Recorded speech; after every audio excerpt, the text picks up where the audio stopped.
Et maintenant, Reimer, puisque nous ne sommes que tous les deux, peut-être pourrions-nous revoir ta comparaison. Les nombreuses fois où les États-Unis ont menacé l'Iran sans que rien n'en découle. Tu avais d'autres exemples. 2007 n'en était qu'un. Il y a eu d'autres périodes où les États-Unis procédaient à un renforcement militaire, comme en 2012. 2012.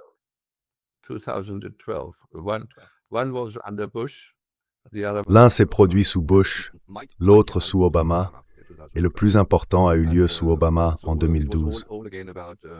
Tout tournait encore autour de la question nucléaire. L'Iran a signé le traité de non-prolifération, mais une partie de ce traité accorde à chaque pays le droit d'enrichir l'uranium au niveau nécessaire à des fins civiles. Et toutes les personnes atteintes de cancer ou d'autres maladies, je veux dire même ici en Allemagne, nous utilisons de l'uranium enrichi dans un certain nombre d'applications médicales et il est également utilisé dans d'autres domaines technologiques.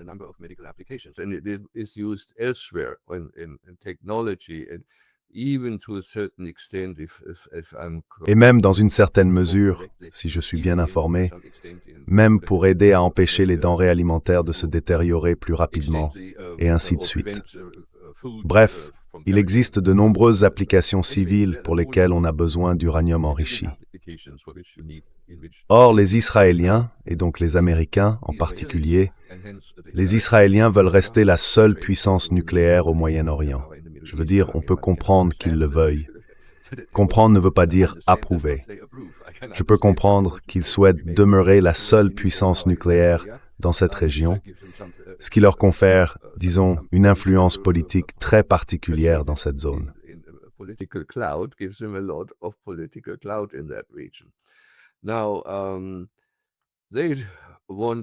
Maintenant, ils veulent imposer un arrêt total à l'Iran, que l'Iran ne doive pas enrichir d'uranium du tout, parce qu'ils disent qu'une fois qu'on commence, on ne peut pas vraiment contrôler jusqu'où cela ira, ni où cela s'arrêtera. Très bien. Donc, pour contrôler cela, nous avons l'AIEA, l'Agence internationale de l'énergie atomique, et elle avait un accès libre en Iran. Non seulement un accès libre, ils étaient bien sûr autorisés à installer des caméras partout. Pas seulement des caméras pour prendre des photos, mais des caméras vidéo qui filmaient en continu, connectées à Internet. Depuis combien de temps avons-nous Internet maintenant? 20 ans ou plus? 25 ans ou davantage?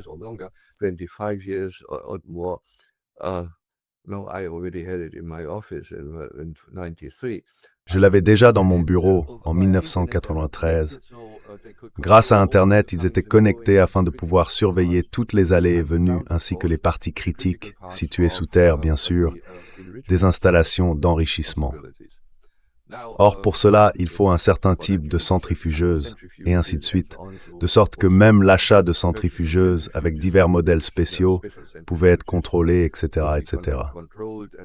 Et c'est ce qui s'est passé. Et l'Agence internationale de l'énergie atomique publiait régulièrement des déclarations affirmant que tout allait bien.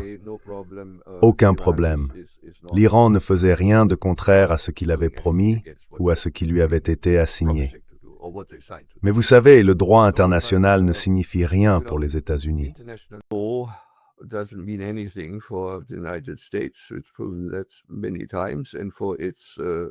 Cela a été prouvé à de nombreuses reprises, et pour son protégé Israël en particulier, ce n'est pas différent. Il voulait donc empêcher l'Iran de poursuivre le processus d'enrichissement. On a proposé aux Iraniens de faire effectuer cette opération dans d'autres pays, puis d'importer le matériau déjà prêt. Mais les Iraniens ont répondu non, non.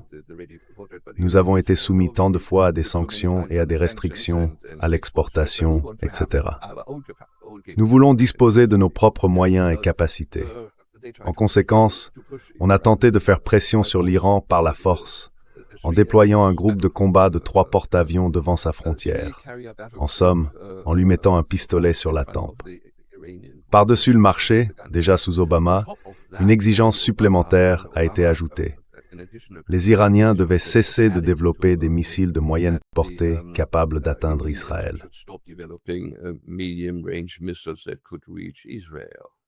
Ouais. Et les Iraniens ont dit, pas question, pas question, c'est notre garantie que nous pouvons riposter contre Israël s'il nous frappe. Et c'est toujours la règle du jour. Je veux dire, Trump ne veut aucun programme nucléaire et bien sûr, aucun missile capable d'atteindre Israël. Ce que Trump veut vraiment, c'est que l'Iran se soumette, se couche, et en réalité, ce qu'ils veulent vraiment, c'est un changement de régime. Et pour cela, ils ont même ressorti cette plaisanterie du fils du Shah.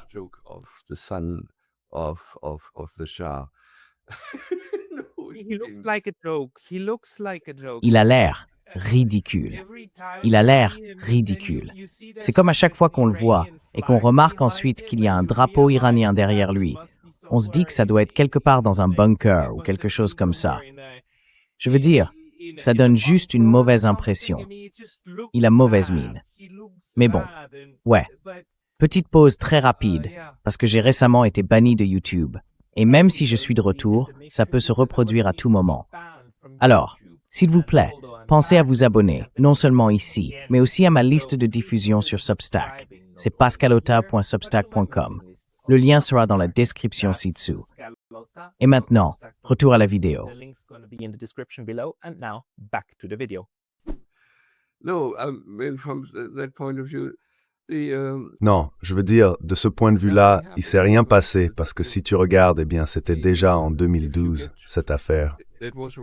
Si tu veux, je peux t'envoyer ce que j'avais écrit à l'époque à ce sujet. As-tu la possibilité de le publier sur ta page web?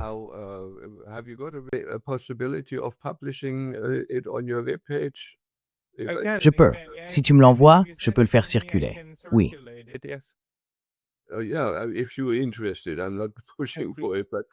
Oui, si ça t'intéresse. Je ne pousse pas pour ça, mais je peux le faire. Et tu peux voir comment l'armée américaine, il y a eu plusieurs déclarations d'officiers américains de haut rang que j'avais recueillies à l'époque, notamment de la part des chefs d'état-major, disaient « Nous ne voulons pas les toucher, car ils ont la capacité de vraiment nous faire mal. » Bien sûr, dans une guerre totale et classique, les Américains battraient l'Iran, mais à un coût incroyable.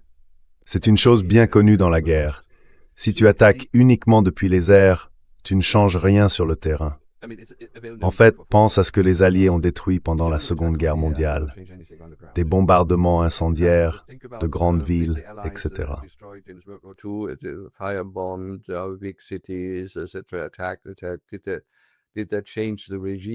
Attaquer, attaquer.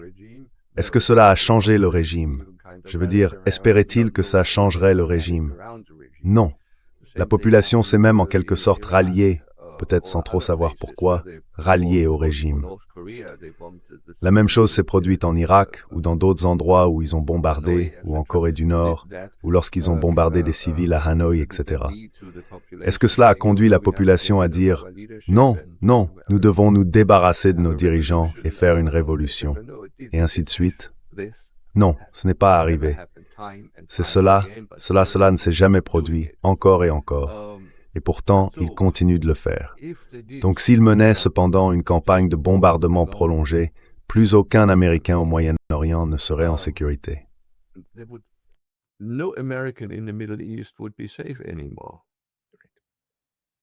Exactement. Et Israël, inutile prêt. Pas nécessairement avec des missiles iraniens. Ce n'est pas suffisant. Parce qu'en 2012, dès le premier mois, environ 25 000 Iraniens se sont inscrits dans un bureau spécial pour les kamikazes. Incroyable. Oui, pour être envoyés un peu partout. Maintenant, réfléchissez. Combien de minorités chiites y a-t-il au Moyen-Orient? Même en Arabie Saoudite, il y a une importante minorité chiite, partout au Moyen-Orient. Donc ce n'est qu'un aspect particulier. Si vous vous rapprochez, vous avez le détroit d'Ormuz. Si vous regardez la géographie, c'est un peu comme la Norvège, avec des côtes très profondes. Pas aussi hautes, mais avec des côtes et des grottes profondes.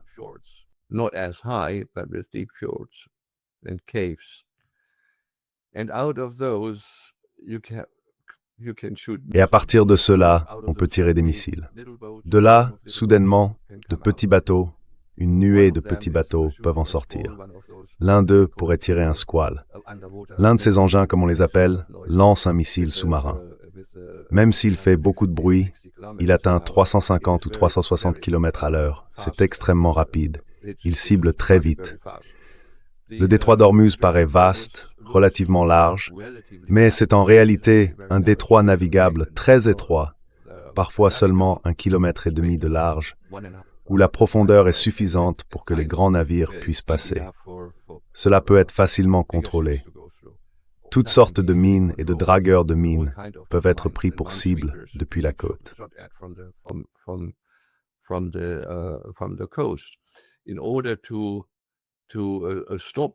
Pour arrêter les tirs depuis la côte, les marines américains devraient intervenir et nettoyer chaque petit fjord, et ainsi de suite. Cela entraînerait de lourdes pertes, s'ils parvenaient même à le faire. Et même dans ce cas, ils devraient rester sur place. Sinon, les Iraniens reviendraient. Mais s'ils restent, ils deviennent vulnérables et seront attaqués. Ils devraient donc avancer un peu plus à l'intérieur des terres pour sécuriser la zone. Et ces positions seraient à nouveau attaquées. On serait entraîné toujours plus loin et de plus en plus exposé. Autrement dit, quelle que soit la manière dont on voit les choses, on a la mauvaise carte en main.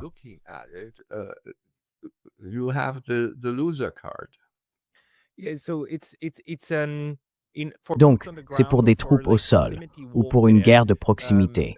C'est un scénario cauchemardesque pour les États-Unis, pour l'armée. Et nous savons déjà qu'ils en sont conscients et qu'ils ont, par exemple, demandé au personnel non essentiel de leur base au Qatar de partir. Oui, bien que bien sûr, cela puisse aussi faire partie de la guerre cognitive, façonner l'idée qu'une attaque est imminente. Et vous savez, il est encore possible que les États-Unis croient, ou du moins que Trump et son entourage croient, que s'ils parviennent simplement à tuer l'ayatollah,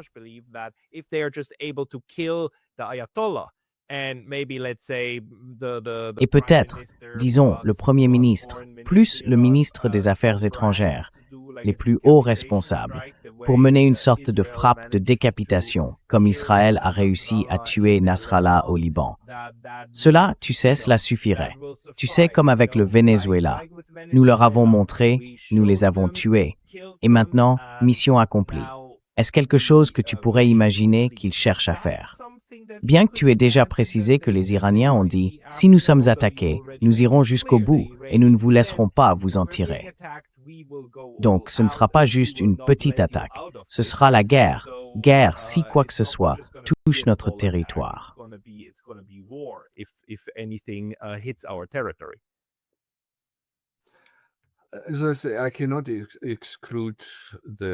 Comme je le dis, je ne peux pas exclure la folie, je veux dire celle des États-Unis, des politiciens américains.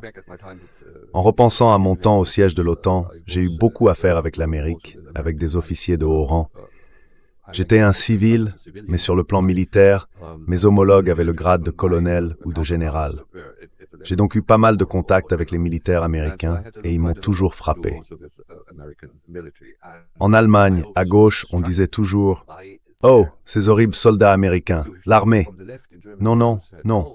Comparé à leurs dirigeants politiques, c'étaient des pacifistes.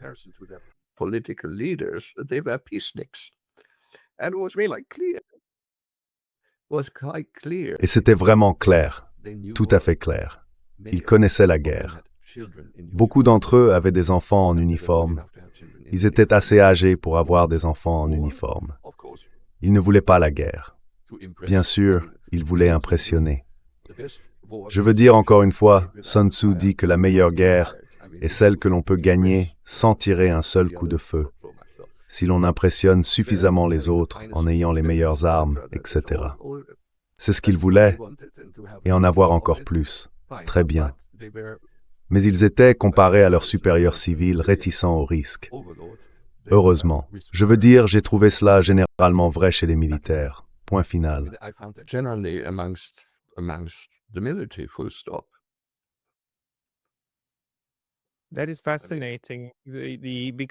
C'est fascinant parce que, bon, le fait est que certains des dirigeants civils des cabinets américains viennent en réalité d'un milieu militaire.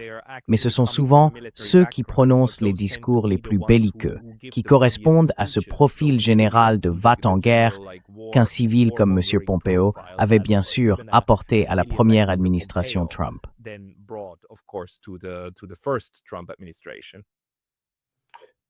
Ouais, eh bien, ou comment s'appelait le type avec la grosse moustache? Comment il s'appelle déjà? Le type de la sécurité nationale, M. Morse, oui.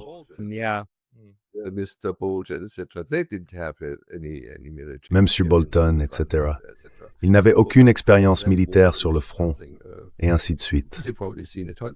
Non, mais pour eux, la guerre est quelque chose qu'ils n'ont probablement vu que dans les films hollywoodiens, bien installés dans leur fauteuil.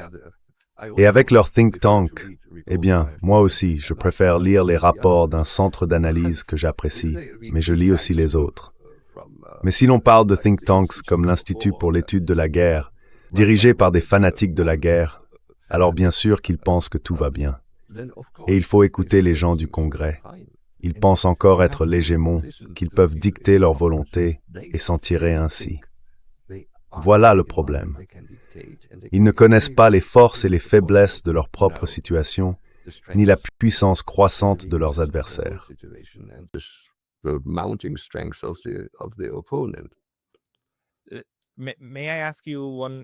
Puis-je vous poser encore une question? D'accord, nous avons déjà vu cela auparavant. Vous dites que la montée en puissance était déjà présente en 2012 et aussi sous l'administration Bush. Beaucoup d'analystes affirment que si Donald Trump se désengage maintenant, il perdra la face, que la faiblesse des États-Unis sera exposée aux yeux de tous. Comment ont-ils géré cela en 2005 et en 2012?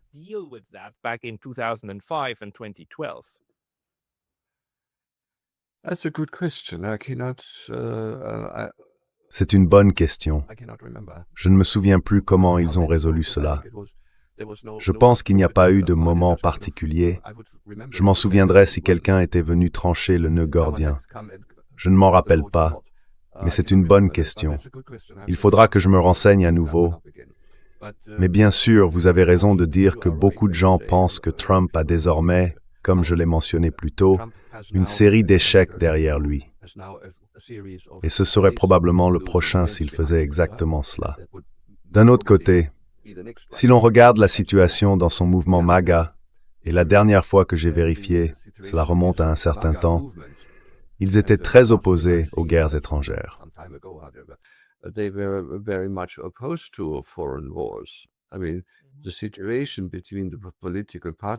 Je veux dire, la situation entre les partis politiques aux États-Unis s'est inversée.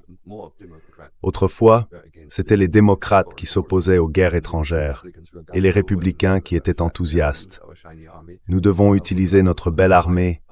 À quoi bon dépenser autant d'argent pour elle si nous ne pouvons pas nous en servir? C'était plus ou moins littéralement une remarque de Madeleine Albright à l'un de ses généraux lors d'une réunion du cabinet. Alors, pour s'en sortir, je ne sais pas. C'est justement ce qui rend la situation si dangereuse. Il pourrait malgré tout essayer, donner l'ordre.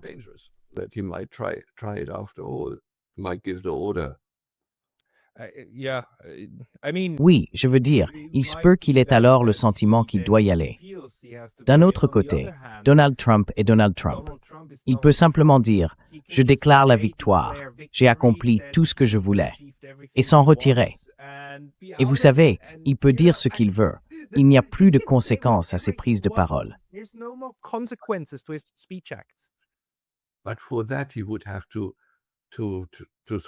Mais pour cela, il devrait lancer quelques bombes pour déclarer la victoire.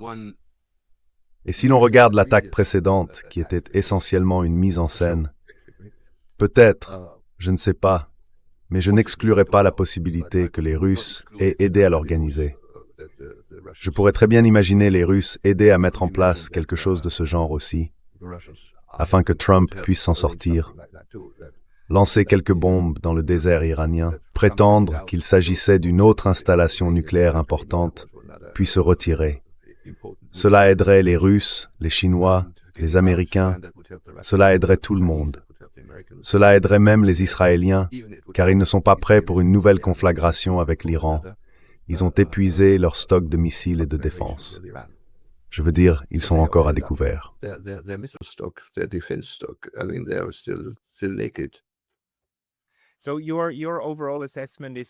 Donc votre évaluation générale est que, sur le terrain, l'intérêt de toutes ces parties devrait en réalité être de s'en sortir, même si au niveau politique, aux États-Unis, nous n'en savons rien. Mais au niveau militaire, ils doivent être conscients que sortir de cette situation est dans leur intérêt. Alors peut-être une question de plus, car ça me trottait dans la tête. Si les Iraniens attaquent cette armada, cette flotte navale, si disons, l'impensable se produit et qu'ils parviennent à couler le porte-avions, mis à part la catastrophe écologique, cela ne serait-il pas une raison pour les États-Unis de commencer à utiliser des ICBM, simplement en tirant depuis le territoire américain sur les Iraniens? Et est-ce envisageable selon vous?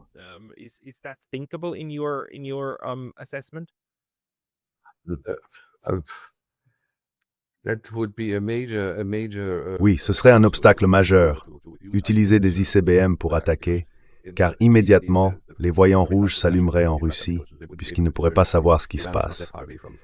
Je veux dire, l'Iran n'est pas si loin si on regarde le globe. Exactement. Un ICBM lancé dans la direction générale de la Russie pourrait poser un sérieux problème. Et un ICBM n'a vraiment d'importance qu'à cause de son ogive nucléaire. En termes de TNT conventionnel, peut-être que ça pourrait avoir un effet, mais on n'en sait rien. En tout cas, je ne sais pas si ça pourrait pénétrer profondément sous terre ou non.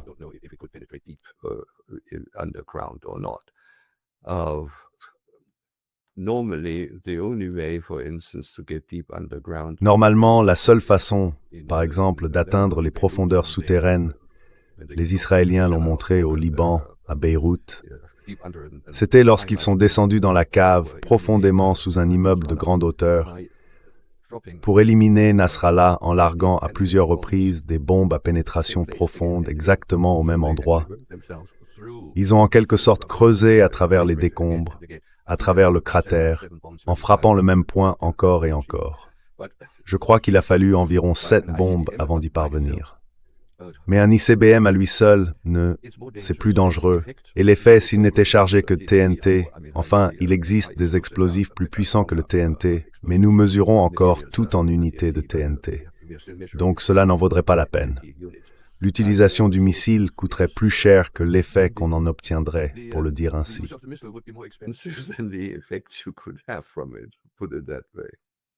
D'accord. L'effet sonore que tu pourrais en obtenir. Oui.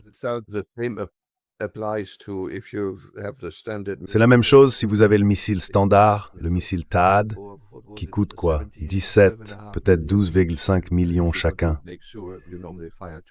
Et si vous voulez être sûr, vous en tirez normalement 2 contre un missile entrant. Donc ça fait quoi? Plus de 30, non, attendez, 20, oui, environ 25 millions pour intercepter un missile iranien bon marché. Ce n'est pas logique, n'est-ce pas?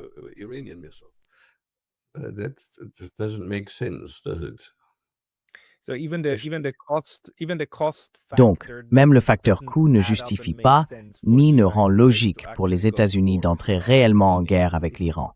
Je veux dire, tout joue contre cette option. Cependant, voyez-vous un scénario dans lequel les États-Unis, s'ils pouvaient prétendre que c'est l'Iran qui a tiré le premier, qu'il s'agissait d'une attaque non provoquée, pourraient alors activer l'article 5 de l'OTAN et dire « Envoyez-nous tous vos navires, toute l'OTAN contre l'Iran ».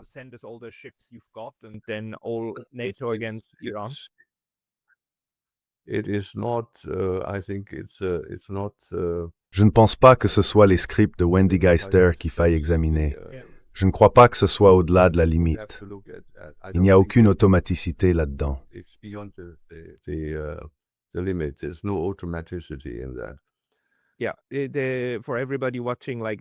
Pour tous ceux qui regardent, le traité de l'OTAN comporte une clause précisant que le territoire de l'OTAN se limite à l'Europe et à une certaine latitude, pas en dessous. Et l'Iran se trouve probablement en dessous de cette latitude. Oui, donc en un sens, Même pour entraîner les Européens, il faudrait recourir à une propagande massive, vraiment massive.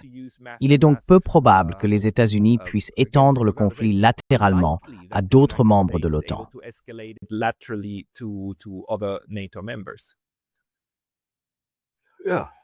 Ouais, eh bien, moralement, je veux dire, l'UUEWR s'est déjà précipité, déclarant que... Ouais, c'est vrai. Ce sont des satellites à ce stade. Ils font juste tout ce que fait le patron.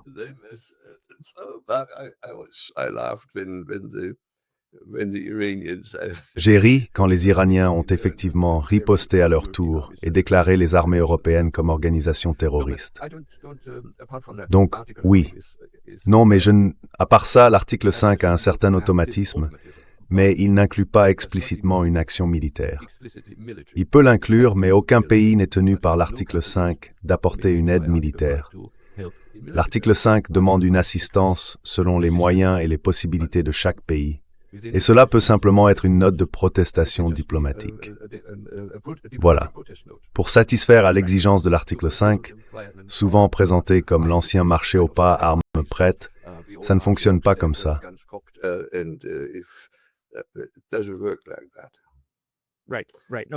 Oui. Non, vous avez tout à fait raison. Et vous savez, d'autres personnes, y compris Jack Matlock, ancien ambassadeur des États-Unis auprès de l'Union soviétique, ont d'ailleurs dit que les gens devraient vraiment lire le traité de l'OTAN avant de tirer des conclusions sur ce qu'il dit. Et plus important encore, à l'origine, lorsque l'OTAN a été créée, c'était à une époque où les Français, les Britanniques et les anciennes puissances coloniales étaient tous intéressés par l'expansion de l'OTAN, l'article 5, afin de rendre obligatoire l'assistance militaire au-delà de cette ligne de latitude. Et pour de très bonnes raisons, les Américains ont dit non, parce qu'à cette époque, les Européens menaient encore des guerres coloniales. Même type de raisonnement. Ils raisonnaient de la même manière que Zelensky aujourd'hui. Oh, si seulement je pouvais être dans l'OTAN maintenant. Je pourrais poursuivre mon combat avec l'aide de l'OTAN. Juanito se battrait à ma place. Non, ce sont les Américains qui s'y sont opposés. Ils ne voulaient pas être entraînés là-dedans. À cette époque, souvenez-vous, les Américains ne voulaient aucun vice en matière de relations publiques. Ils ne voulaient pas être associés aux anciennes puissances coloniales.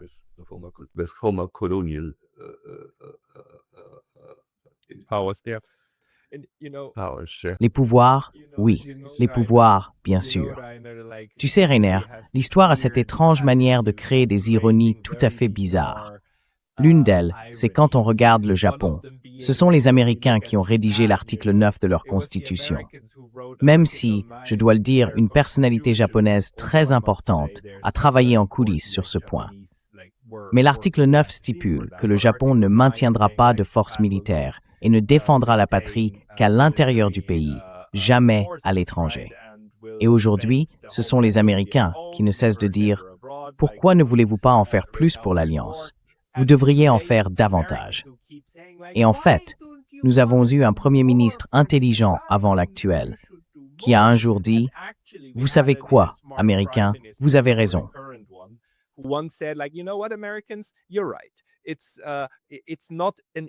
Ce n'est pas un accord équitable, parce que si nous sommes attaqués, vous devez nous aider. Si vous êtes attaqués, nous ne sommes pas obligés de vous aider. Ce n'est pas un accord équitable. Rendons-le équitable. Nous vous aidons si vous êtes attaqués. Mais en échange, nous avons des troupes japonaises sur le sol continental des États-Unis. Ce qui était, bien sûr, totalement hors de question. Mais vous savez, certains politiciens ont un peu plus de liberté de parole que d'autres, parce que les Européens sont malheureusement complètement sous influence. Mais Rainer, ton analyse ici a vraiment beaucoup aidé à remettre les choses en perspective.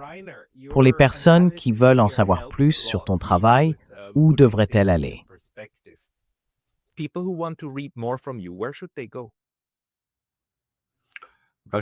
Russia Today säger att Europe Kundschafter. Je mettrai un lien vers votre page d'accueil dans la description de la vidéo issue de cette discussion en direct. Rainer Rupp, merci beaucoup pour votre temps aujourd'hui.